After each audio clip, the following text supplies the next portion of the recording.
하나님께서는 오늘 말씀에 보면 예수 그리스도와 가까이 있다고 생각하는 분은 오히려 책망을 받게 되고, 또 하나님보다 멀리 떨어져 있는 분들을 향해서는 가까이 오라고 부르시는 이런 모습을 우리가 볼 수가 있습니다. 다시 말하면 당시 종교 지도자들, 바리새인들 이런 사람은 조심하라고 오히려 경계하셨고, 오히려 가까이 하기가 좀 거북한 사람들 있습니다. 손가락질 받는 사람들이 있었습니다. 예를 들면 세리나 창녀나 혹은 또 나환자나 이런 사람은 오히려 주님이 가까이 하고 있는 모습을 볼 수 있습니다. 가까이 있는 사람은 책망을 하시고 멀리 있는 사람을 가까이 환대해 주시는 모습을 우리가 보게 됩니다. 한마디로 말하면 남들이 피하는 사람은 예수님이 오히려 가까이 다가가시며 그들의 친구가 되어주셨고, 또 남들이 굉장히 우러러보는 사람에게는 오히려 책망을 하신 것이 주님이 당시 사역의 현장인 것을 우리가 볼 수가 있습니다. 다시 말하면 우리 기독교는 저 밖에 변두리 있는 사람들을 안으로 끌어들이는 것이 기독교의 역할이라고 할 수가 있겠습니다. 이웃을 사랑할 수 있도록, 하나님을 사랑할 수 있도록 하나님 앞으로 돌아오게 하는 것이 우리 기독교의 목적이라고 할 수 있습니다. 우리가 할 일은 많은 사람들, 또 소외계층의 사람들, 하나님과 멀찍이 떨어져 있는 사람들을 우리가 하나님께로 가까이 돌아오게 하는 것이 교회의 목적이요 우리의 목적이라고 할 수가 있겠습니다. 예수님의 분명한 목적은 예수님을 따르면 예수님이 받아주실 것을 약속하셨고, 예수님을 따르는 사람에게는 용서를 허락해 주셨고, 예수님을 따르는 사람에게는 의롭다 한까지 우리에게 선물을 주시면서 성령으로 인쳐주시기까지 하신 분이 바로 우리 주님의 부르심입니다. 부르셨고 용서하셨고 의롭다 하셨고 성령으로 인쳐주시는 그 하나님이 최초의 예수님을 통해서 우리에게 따라오라고 말씀한 것이 처음의 부탁이었습니다. 최소한의 천국 입장 조건은 다른 조건이 없습니다. 나를 따라오너라. 천국까지 내가 인도할 것이다. 나를 따르는 자는 내가 천국까지 인도할 것이다 말씀하시며 천국의 문턱을 낮추시면서 나를 따라오기만 해라. 그리고 순종하기만 해라.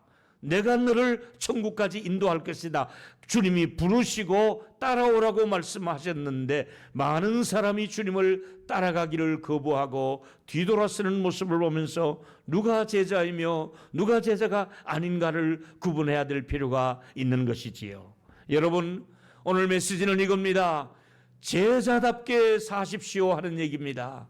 여러분, 우리가 제자답게 살아야 될 것은, 제자는 주님과 같이 좁은 길을 가면서 주님이 고생하면 나도 고생을 하고, 주님이 우시는 곳에 가서 나도 울고, 주님이 굶주리시면 나도 굶주리며 주님과 같이 고생을 하는 것이 바로 내 십자가를 지고 따라오라고 말씀하신 것이거든요.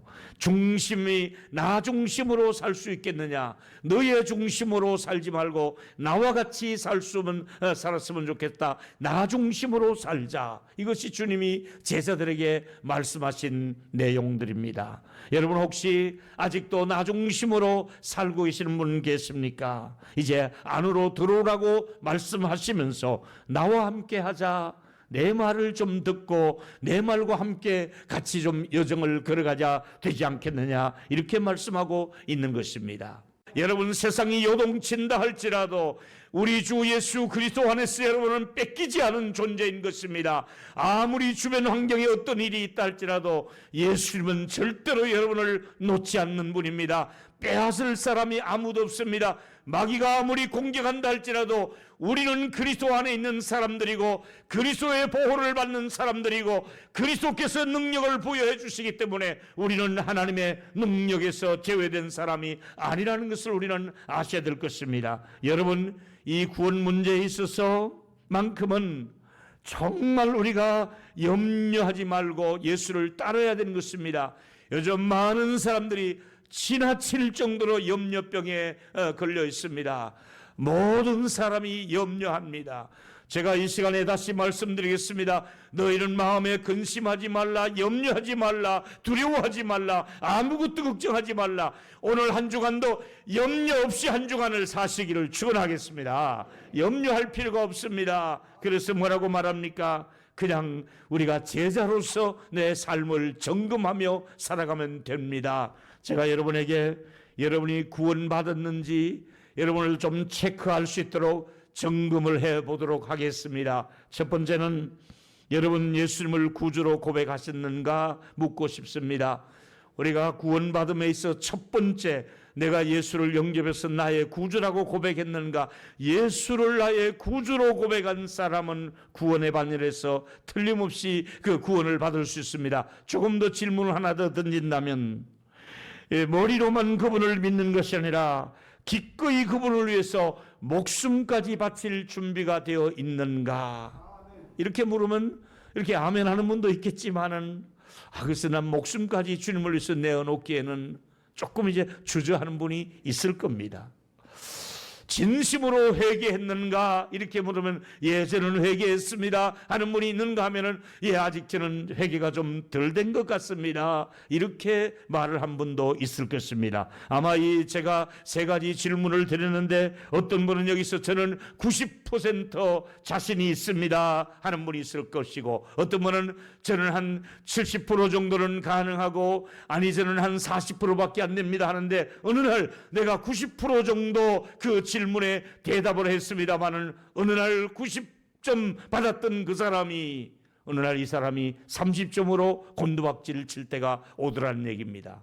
어느 날 자신 있게 나는 주님을 고백했고 따라가는 사람이고, 주님을 위해서 난 목숨까지도 버리겠습니다, 나는 주님 앞에 철저하게 회개했습니다 하던 이 사람이 어느 날 또 곤두박질을 쳐서 주님을 부인하게 되고 주님을 따르지 않게 되고 목숨을 버려 주님을 섬기겠다 하던 그가 자기 목숨을 깎아워하며 주님과 멀어지며 회개는커녕 또다시 지름탁에서 살고 있는 우리들의 모습을 보면서 제가 여러분에게 대답하기에 좀 부담스러운 질문을 한 것은 사실입니다. 그러나 제가 여러분에게 분명히 드리고 싶은 말씀은, 나를 따르는 자가 되라, 예수님을 따라가는 사람이 되라.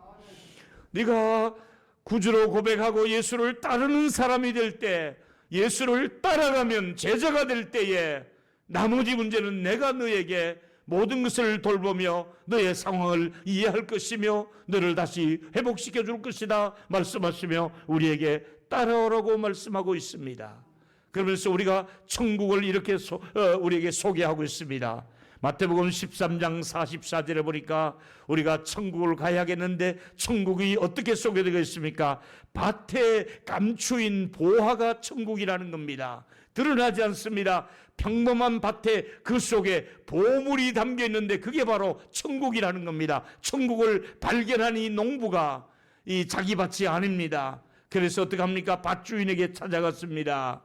제가 이 밭을 사도 될까요? 당신이 원하는 것만큼 제가 3배 달라면 3배 줄 것이고 4배 달라면 4배 줘서 당신의 밭을 내가 사겠습니다. 이 밭주인은 아마 추측컨대 자기 할아버지 때의 분이 때로는 애굽의 군사가 몰려오기도 하고 때로는 바벨론의 군사가 몰려오기도 하니까 집안 대대로 가지고 있던 보석을 들고 피난다는 얘기는 잃어버릴 수 있으니까 이걸 땅속에 깊이 파고 묻어두어서 아무것도 그냥 농사 짓는 밭처럼 그렇게 농사를 짓고 살았는데, 아마 그 할아버지께서 돌아오지 못하고 거기서 죽었던 것 같습니다. 아들에게 그걸 알리지도 못했고 손자에게 그것을 알리지도 못해서 다른 사람이 그 농토를 짓고 있다가 어느 날 깊이 파보니까 거기서 보화가 나오는 겁니다. 유대인들은 이걸 그냥 훔치면 도적이니까 머리가 좋잖아요. 밭주인을 찾아가서 제가 3배, 4배 줄 테니 이 밭을 나에게 파십시오. 그럽시다. 사인하고 계약서 쓰고 팔았습니다. 잔금 지불 다 했습니다. 그제서야 밭을 파기 시작해서 그 수억에 되는 보화를 캐내어서 부하가 됐습니다. 여러분이 밭에 감추인 보화가 바로 천국이라는 겁니다. 이 세상 사람 눈에는 보이지 않는 것입니다. 농부가 발견한 것입니다. 우리 그리스도인이 밭을 일구다가 발견한 것입니다. 발견하고 보니 이 밭이 문제가 아니라 이 속에 놓여있는 보화가 문제인 것입니다. 천국이 있다는 것입니다. 기독교에는 천국이 있는 것입니다. 우리가 예수님을 따라가 보더니 천국이 있다는 겁니다. 할렐루야. 그렇습니다. 우리 앞에 천국이 기다리고 있습니다. 천국을 발견한 사람이 놓치면 되겠습니까? 보화를 발견한 사람이 놓쳐서 되겠습니까? 어떻게 쓰든 이걸 내 것으로 만들듯이 나의 천국이 되도록 내가 주님을 따라가야 되지 않겠습니까? 사랑하는 여러분, 우리가 어떻게 하면 제자답게 사는 겁니까? 어떻게 하는 것이 제자답게 사는 것이고, 예수님이 직접 말씀하신 것 중에 하나가 바로 핵심이 여기 있습니다. 누가복음 9장 23절에 보니까 또 무리에게 이르시되 누구든지 아무든지 나를 따라오르거든, 이제 제자가 되어서 나를 따라오르거든 자기를 부인하고, 자기를 부인할 뿐 아니라 날마다 제 십자가를 지고 나를 따를 것이니라고 말씀하고 있습니다. 제자의 조건은 이거밖에 없습니다. 누구든지 나를 따라오려거든 나는 이제 내가 아니야, 나는 이제 하나님의 것이야, 나를 부인하고 나의 주인은 우리 주님이시야 이러면서 날마다 제 십자가, 여러분 날마다 져야 될 십자가가 있습니다. 매주일 져야 될 십자가가 있습니다. 날마다 여러분에게 주어진 십자가만 지고 나를 따라오라고 말씀하고 있는 것입니다. 제자의 조건은 내가 하기 싫어도, 가기 싫어도, 힘들어도, 위험해도, 때로는 환영받지 못해도 내게 주신 사명의 십자가를 지고 가야 하는 것입니다. 이게 제자의 길인 것입니다. 누가 제자이며 누가 제자가 아닌가를 구분하려면 그가 십자가를 지는 사람인가, 십자가를 포기하는 사람인가, 내려놓는 사람인가, 다른 사람에게는 십자가를 지우면서 자기는 십자가를 지지 않으려고 한다면 그는 진정한 제자가 될 수가 없는 것입니다. 제 십자가, 자기 몫은 자기가 감당하라고 성경은 분명히 말씀하고 있지 않습니까? 따르라고 말씀하시며 그냥 따라올 것이 아니라 십자가를 지고, 그것도 너의 십자가는 네가 지고 나를 따라오라고 주님이 분명히 초청하시는 말씀 중에 하나인 것입니다. 우리는 주님과 동행하는 것을 원하고 계시는 것입니다. 그 동행의 목적은 내가 너와 함께하니 동행을 하자, 내가 너를 도와줄 것이니 동행을 하자, 내 손을 잡자고 말씀하고 있습니다. 여러분, 우리가 제자답게 산다는 것, 정화된 삶과 연결이 되고 있습니다. 첫 번째로 하나님과 멀어져가는 삶을 깨닫고 고백하고 그것으로부터 이제 돌아오는 것이 제자의 삶의 시작입니다. 아, 내가 하나님과 멀어져서는 안 되겠구나. 이제 돌아서자, 하나님과 더 가까이 하자. 하나님을 가까이 함이 내게 복이라 하셨으니 나 하나님을 가까이 하겠습니다. 자신도 모르게 내가 거짓말 익숙해지고 거짓된 세상에서 나도 몰래 거짓말을 자꾸 하면서 따르는 제자인가? 주여 나에게 정직한 영을 부어주시옵시고 내 안에 정직하게 살아갈 수 있는 그런 욕심이 일어나게 해달라고, 이번 주간에도 우리 성도들 제자의 삶은 정직하게 살아가는 삶 중에 한 부분의 삶의 정화를, 정도를 말해주고 있습니다. 이번 한 주간에도 주님과 가까이 하기를 원하십니까? 주여 나에게 정직한 영을 부어주셔서 주님을 따르게 해달라고, 정돈된 삶을 살아가게 해달라고 기도하자는 말입니다. 때로는 여러분들 속에 나도 몰래 쌓여있는 냉소적인 습관이 있을 수가 있습니다.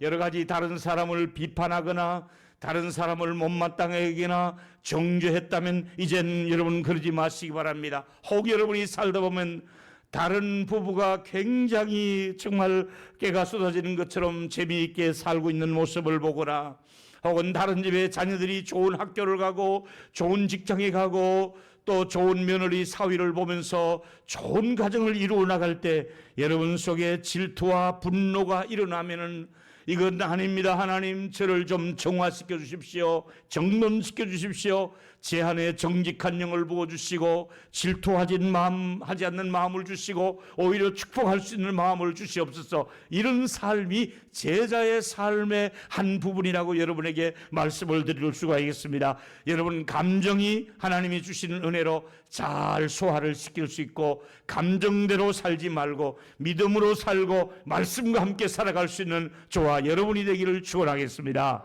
이제 예수님께서 우리에게 말씀한 것 중에 하나가 정결한 삶을 살게 해달라고 우리가 요구를 해야 됩니다. 주님께 요구하십시오. 주님, 제가 정결하지를 못합니다. 제가 정직하지를 못합니다. 제가 정결하게 살 수 있는 제자가 되기를 원합니다. 정직하게 살아가는 제자가 되기를 원합니다. 그래서 우리가 죄의 종에서 하나님의 종이 되게 해달라고 하나님께 말씀을 드려야 됩니다. 또 하나, 제자가 된다는 것은 깨달음이 필요한 사람들입니다. 다시 말하면 깨달음이란 다르게 보고 다르게 행동하는 사람, 깨달아야 그게 가능한 것입니다. 여러분, 이 시대를 살아가면서 깨달아야 될 것이 많이 있습니다. 예수님의 심장으로 보고 예수님의 눈으로 보고 우리의 가치관이 하나님의 말씀에 거울에 비추어서 볼 때, 아, 저건 아니다, 저렇게 살면 아니 되겠구나, 이렇게 살아야겠구나, 나는 이렇게 잘못되어 가고 있구나, 나는 이렇게 살아야겠구나 하는 깨달음을 성령님을 통해서 깨닫게 해주시는 은총이 제자된 저와 여러분에게 있게 되기를 축원합니다. 누가 제자냐고요? 깨닫고 살아가는 사람이 제자요, 깨닫지 못하는 사람은 제자가 아니라고 할 수가 있겠습니다. 여러분, 결단코 여러분은 쓸모없는 존재는 아닙니다. 다른 사람을 위해서 나도 이제 남은 생을 유익하게 살 수가 있습니다. 제발 부탁하겠습니다. 내가 있으므로 내 자녀들과 가족들에게, 교회에 내가 유익한 존재로 사시는 제자가 되기를 축원하겠습니다. 다른 사람에게 복음을 전하려고 애를 쓰며 제자답게 사는 일은 예수님과 연합된 삶을 사는 사람을 또 제자라고 할 수가 있겠습니다. 요한복음 15장 4절에 보니까 내 안에 거하라. 주소를 예수님 안에 있으라는 얘기입니다. 예수님 안에 있으라. 나도 너희 안에 거하리라. 주님이 내 안에, 내가 주님 안에 연합된 관계를 말해주고 있습니다. 이걸 뭘로 비유를 들었습니까? 포도로 결실하려면 포도 가지가 나무에 붙어 있지 않으면 스스로 포도 열매가 생기는 것이 아니지 않느냐. 포도송이는 그냥 생기는 것이 아니라 포도나무가 뿌리에서 진액이 올라오고 가지가 있었고 잎이 있었고 거기에 붙어 있어야만이 열매를 맺을 수 있는 것처럼 너희가 내 안에 붙어 있어야 된다. 내가 너희 안에 있어야 된다. 주님이 내 안에, 내가 주 안에 연합되어 있을 때 이 사람이 진정한 제자가 될 수 있다고 말씀하고 있습니다. 요한복음 15장 8절에 이렇게 말씀하고 있습니다. 너희가 열매를 많이 맺으면, 그래요, 우리가 열매 맺기를 원하지요. 열매를 맺으면 내 아버지께 영광을 받으실 것이요, 열매 맺는 여러분을 바라보시고 하나님이 영광을 받으신다고 말씀하며 너희는 내 제자가 되리라. 열매를 맺고 있구나, 하나님의 영광을 드러내고 있구나, 너는 내 제자다고 말씀하고 있습니다. 제자가 누굽니까? 열매를 맺으며 하나님께 영광을 돌리는 사람이 제자라고 할 수 있습니다. 이번 한 주간도 여러분 제자로서의 삶을 살아갈 수 있는 은혜를 구하시기를 바라겠습니다. 누가 제자인가? 열매가 있습니다. 누가 제자인가? 하나님의 영광을 드러내는 사람입니다. 누가 제자인가? 그리스도 안에 연합되어 있는, 그리스도로부터 공급을 받는 사람이 제자의 길을 갈 수가 있는 것입니다. 뿐만 아니라 제자들은 요한복음 15장 11절에 이런 일이 있다고 말씀하십니다. 내가 왜 이런 말을 하는 줄 아느냐? 내가 이 말을 너희에게 이름은 내 기쁨이 너희 안에 있어 너희 기쁨이 충만하게 하려 함이라. 여러분, 우리가 제자로서 주님을 따라가면 그 무엇보다도 세상 사람들이 줄 수도 없는, 비교할 수도 없는 기쁨이 우리에게 주님이 주시는, 공급해 주는 기쁨이 있습니다. 이번 한 주간도 제자로서 기쁘게 살 수 있는 저와 여러분이 되기를 축원하겠습니다. 우리 모두가 우리 인생이 송두리째 변화가 될 수가 있고 우리 인생을 모두 바쳐서 목숨을 걸 만큼 소중한 가치가 복음의 가치가 아니겠습니까? 복 있는 사람은 하나님과 동행하는 사람이요, 복 있는 사람은 하나님의 뜻을 이루는 사람이 복 있는 사람이라고 할 수가 있습니다. 그리고 하나님의 능력을 덧입고 살아가는 사람이 제자라고 할 수가 있겠습니다. 다시 말씀드립니다. 우리의 스승은 예수님이시고 우리는 학생들입니다. 우리 스승님을 따라가며 배우면 되는 것입니다. 우리의 스승이 예수인 줄 믿으시면 아멘 하시고, 우리는 예수님을 따라가는 학생인 줄 믿고 아멘 하시고, 우리는 스승님에게 배우는 제자로서 스승님이 우리에게 뭐라고 말씀하고 있습니까? 네 십자가는 네가 지고 나를 따라왔으면 좋겠다. 너 십자가 내려놓지 말아라. 이 어려운 시대에 십자가 내려놓지 말아라. 같이 지고 가자. 길이 좁아도 같이 가자. 배고파도 같이 가자. 가시가 찔려도 같이 가자. 이 길을 같이 가자고 주님이 오늘도 우리를 향해서 초청을 하고 있습니다. 사랑하는 여러분, 우리는 교회 엘리트가 되라고 말씀하고지 않습니다. 제자가 되라고 말씀하고 있습니다. 너는 교회의 어떤 그 주도권을 잡으라고 말씀하지 않습니다. 너는 교회에 함께 십자가를 지고 가는 한 멤버가 되라고 말씀하고 있습니다. 최소한의 대가 지불을 하고 따라가자는 얘기입니다. 고난의 길을 같이 가자는 얘기입니다.